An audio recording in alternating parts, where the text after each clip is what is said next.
First full day of ownership of the 2018 Volt Premier. So I'm going to document a little bit today, maybe my miles per kilowatt hour or something. I'm going to try my best not to make this a 15-minute video. You know me, I'm not very pithy. First off, when I went to CVS last night for some medicine for my sick wife, I didn't plug it up when I got back because it's about 98% full anyway. It says 45-mile range. I think I'll get a little more than that. We'll see.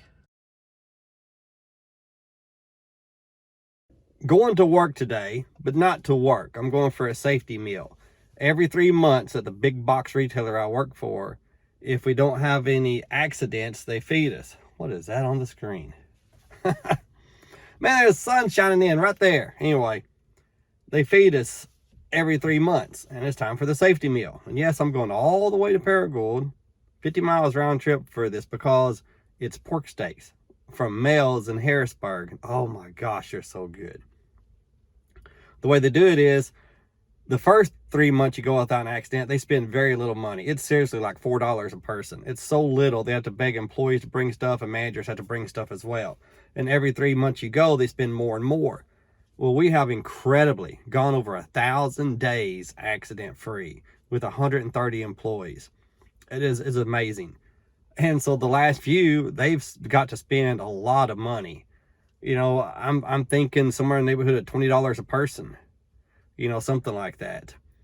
And the last time we went 999 days before we had an accident. It really sucked, or 998, I can't remember. But we're over 1,000 now, which is way above average for our corporation. Way above average. So that's where I'm heading today. One thing I already love about this car, you don't have to turn the cruise control on every single time you start the car. Why some manufacturers make it where it goes to default every time you shut the car off. Their default is cruise control off every time you turn the car off. Why they do that, I have no idea. I don't know why they would do that. You know, but this one, if you turn it on, it remembers it the next time you start the car. Something I don't like, which most cars don't have, but the last couple I've had did this, you could rewind the XM radio. And you know, if you're at a drive-thru or something, you could pause it while you're getting your food, and then, you know, if you play it, you could rewind. This doesn't have that. The Clarity had it. The Nissan Leaf had it. I can't remember if the Bolt did or not. I don't think it did. And I'm going to miss that. But what I'm going to miss most of all, the thing I really don't like that I've had the last couple cars, there's no brake hold, there is no one pedal driving.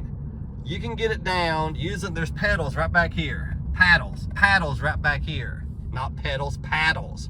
And you can push it, see it slows the car down, but it'll never stop it completely.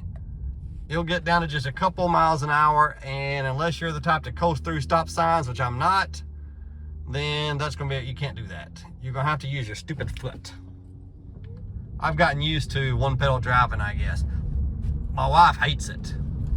And a lot of people do until they get used to it.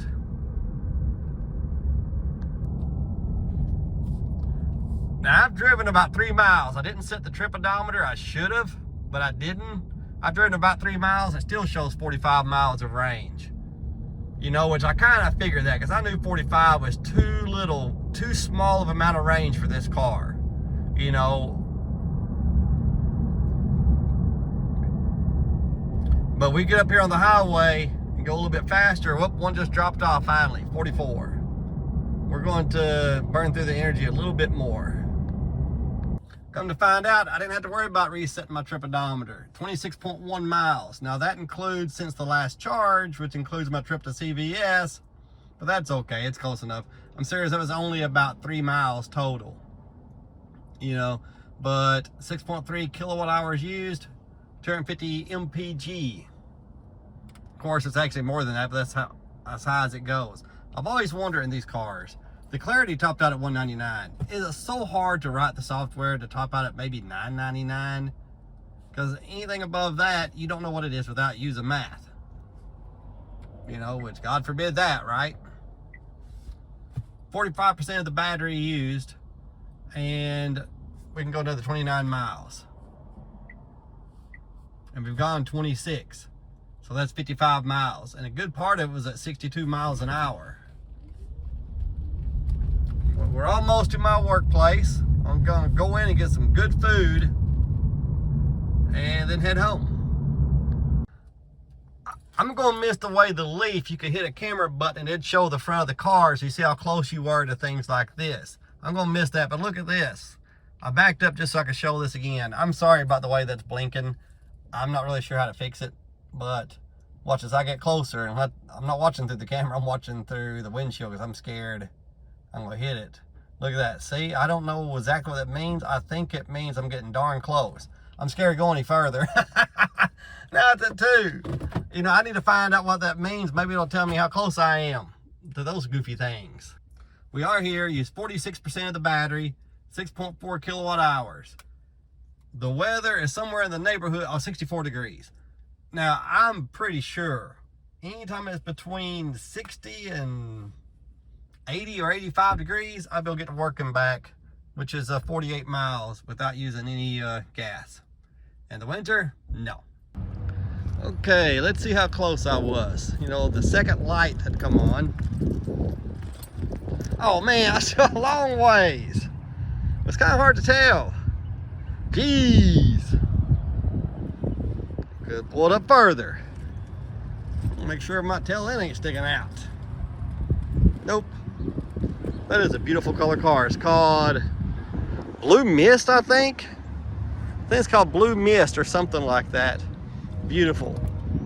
And I'm normally not a fan of chrome, but I think it looks nice with this color. Can't remember if I locked the door. I did lock it. I like that car. Man, it is such a smooth riding car.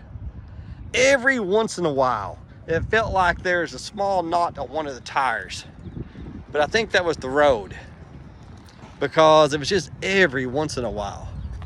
For the most part, it was so smooth. I love this about electric cars. Hear how quiet this is?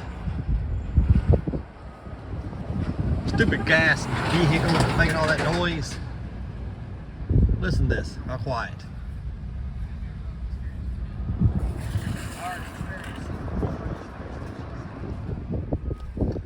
No noise at all.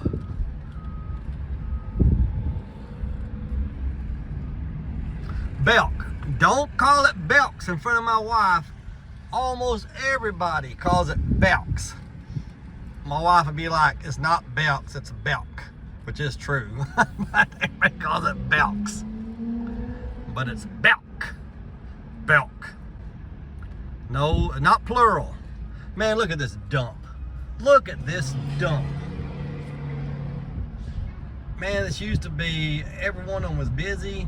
This grocery store went out, everything's going out. What a freaking dump this has become. Somebody needs to renovate it. Well, this sucks. I would have thought the Premium would have GPS. The only GPS this thing has, I'm almost sure, I could be overlooking it, but I don't think I am. I'm hitting everything. Is the OnStar GPS. After my trial period, that means nothing. Of course, it'll do Android Auto and Apple CarPlay, so I guess that could be a GPS using Google Maps or Apple Maps. But look at this. It doesn't even show the road. It doesn't even show the highway or anything. This, I've got OnStar taking me home. This is what it's showing right here. You know, I've hit all these buttons, like there's your map right there. I've hit that. There's nothing in this menu that will work. That'll show me the streets. And 17 miles I'm supposed to turn left. This sucks. A premium model ought to have built-in GPS. And even though I know a lot of people don't care because they'd rather just use their, you know, Google Maps, but I kind of like built-in maps, you know, especially if I'm not traveling. Now, if a car is 4, 5, 6 years old, you get thinking, well, maybe it's outdated, you know, but I still like the onboard navigation because I set the navigation when going to work. I set it and I watch the time, and to make sure I'm gonna be there on time, usually about 10 or 15 minutes early. And that's just what I do. You know, but without onboard navigation, then I'm not going to be doing that. I'm not going to be plugging my phone up just for that. Anyway, oh well, that's all right. It's not the end of the world. I'm about to use 100% of the battery. I've used 99%. 2 miles left, but I'm probably 1 mile from home, 1.25 miles from home. And if it drives like the first generation Volt, just because you run out of battery doesn't mean the gas is going to kick on. Then it runs like a hybrid. And if I take it real easy, I might be able to get a few more miles without the gas engine coming on. And of course, it is a residential area. Driving slow will not be a problem. There we are, 99%, 13.7 kilowatt hours. Now 13.7 kilowatt hours, that's about $1.17. Round it off to $1.26. So $1.25. Or 10 bits. If you know what a bit is. 10 bits, right. No gas used. So $1.25 to go 53 miles. Now I thought it'd get a little more than, even though a lot of the speeds were at 62 and 64. You know, and the factory said, I think they said 52 or 53 miles is what it's supposed to get. You know, so I guess that's about right. There's my score. You know, I didn't use climate. So, and working back's 48 miles. It's about 5 miles extra. Can I get to working back in the summer with no gas? I don't know, but it's going to be darn close. Darn close. I really appreciate y'all riding along with me on the first day of owning the 2018 Chevy Volt Premier Edition. I found out some things I like, some things I don't like. Overall, it's a nice car. You know, that's the bottom line. And it'll be a cheap car to operate. You don't have to worry about a pure electric looking for chargers and whatnot. Well, on the same token, you don't get near the range that a pure electric would get. So if you drive less than 50 miles in the summer, then it's not going to be much difference. If you drive over 50 on a daily basis, then a pure electric would save you more money. You know, just up to you what you want. Sure do appreciate y'all riding along with me. That's about all. See ya.